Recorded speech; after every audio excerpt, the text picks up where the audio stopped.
अल्यानी देवलीपाडा गावाला पुराच्या पाण्याचा विळखा। शहापूर तालुक्यात गेली 24 तासांपासून मुसळधार पाऊस कोसळत आहे।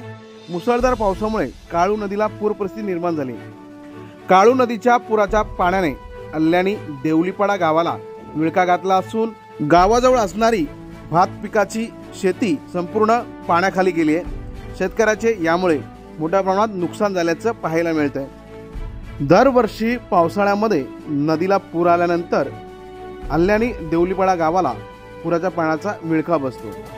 यावर्षी देखील मोठ्या प्रमाणात गावाजवळ पाणी आले असून गावाजवळील भातशेती ही पाण्याखाली गेलेली आहे। नागरिकांमध्ये देखील भीतीचं वातावरण निर्माण झालंय।